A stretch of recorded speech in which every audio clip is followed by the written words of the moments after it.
Shalom, selamat pagi. Sate pagi hari ini kita akan membahas seri doa Bapa Kami dengan tema 3 hal yang membuat kita gagal.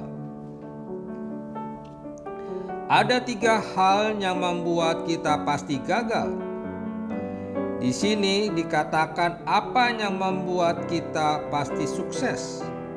Tapi kita menyadarkan ada 3 hal yang membuat kita selalu gagal. Mau tahu? Hal apa yang membuat kita gagal?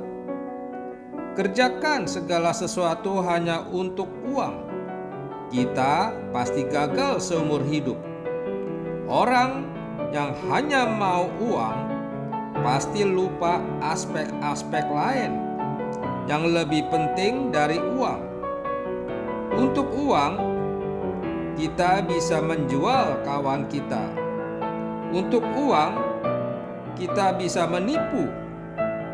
Untuk uang, kita bisa menginjak-injak moralitas.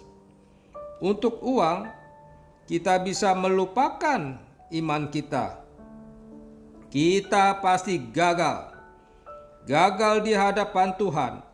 Satu-satunya hal yang membuat kita kembali kepada Allah adalah hati yang tidak bercabang. Satunya hati, satunya arah. Hal yang kedua yang membuat kita pasti gagal adalah segala sesuatu dikerjakan hanya untuk diri kita. Segala sesuatu dikerjakan hanya untuk diri. Orang lain mati, tidak apa-apa, asal aku dapat untung. Orang lain rugi, tidak apa-apa, asal aku dapat profit. Orang lain hancur, tidak apa-apa, asal aku lancar. Setiap hari kita melihat manusia ingin mencapai poin ini. Di dalam kemacetan yang paling penting adalah saya. Senggol sini, senggol situ. Jalan terus. Di sana sini tidak peduli orang lain.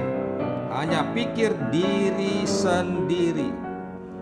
Diri adalah musuh semangat kekristenan. Alkitab mengatakan dirimu, nafsu dirimu sudah bertumbuh menghasilkan dosa. Dosa sudah matang menghasilkan maut. Jadi nafsu diri dosa yang berbuat dan kematian yang dituju. Kita pasti gagal. Ketiga, kerja segala sesuatu untuk menyenangkan orang lain, menyenangkan polisi, menyenangkan hakim, menyenangkan atasan, menyenangkan bosmu. Di masa Dinasti Tang, Kaisar keduanya Taizong melakukan kejahatan besar dengan terpaksa membunuh kakak dan adiknya.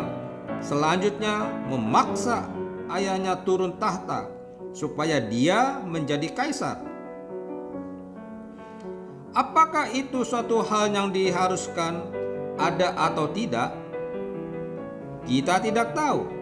Tetapi kita mengetahui sesudah itu dia sukses luar biasa karena dia menerima anjuran Wei Cheng, seorang penasihat di pemerintahan itu.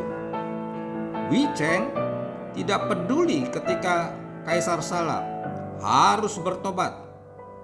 Orang berkata, "Engkau kaisar, tetapi tidak lebih besar dari kebenaran. Engkau salah. Engkau harus kalah." Dia jengkel sekali karena Wei Cheng terus menasihati dia. Sampai suatu kali dia merasa dipermalukan. Nama kaisar dilecehkan oleh seorang bawahan. Maka kaisar berniat membunuhnya. Waktu dia memutuskan membunuh orang itu, istrinya mengingatkan, "Kalau Wei Cheng tidak ada, kau tidak akan pernah jadi kaisar." Wei Cheng begitu baik memberitahu kesalahan-kesalahanmu. Kalau tidak mendengarnya, kau mau dengar siapa? Kamu bukan saja tidak boleh bunuh dia, kamu harus naikkan pangkat dia. Hari itu dia mau dengar nasihat yang paling sulit diterima. Besok dia katakan, panggil Wiceng ke sini.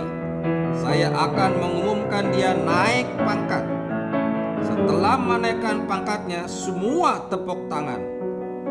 Orang-orang mengetahui ini raja yang baik. Ini raja yang menghormati kebenaran. Raja yang bukan mau menyenangkan diri. Raja yang bukan mau melaksanakan kemauan liar semau sendiri. Tulisan asli dia ada taruh di Museum Reform, dan pada waktu seorang dari Taiwan melihatnya, ia kaget sekali sampai bulu kuduk berdiri. Tulisan Taizong ada di Jakarta. Ia bertanya mengapa tidak dibuat satu kamar besar, lalu tulisannya diletakkan di tengah. Mengapa diletakkan di pinggir? Kita mengatakan raja apapun di hadapan Tuhan menjadi kecil, maka diletakkannya di pinggir. Periode Taichung memerintah dinasti Tang 1400 tahun lalu dinamakan dengan The Reign of Chengguan. Waktu itu Tiongkok menjadi negara paling kaya di dunia. Per kapita Tiongkok nomor 1 di seluruh sejarah waktu itu. Piringnya perak dan emas. Semua barang dari emas. Banyak barang dari dinasti Tang sudah masukkan di Museum Reform. Bukan saja perak, ada emas, ada batu rubi, batu giok yang disisipkan dalam barang-barang mahal. Ini zaman paling kuat, paling kaya. Militer dan ekonomi berkembang. Tiongkok menjadi masyarakat paling terbuka dalam keseluruhan sejarahnya. 1400 tahun yang lalu orang Turki bisa dansa di jalan. Orang Barat bisa berdansa di semua rumah orang Tionghoa. Waktu itu dia sukses. Karena apa? Karena Wiceng bukan menyenangkan orang.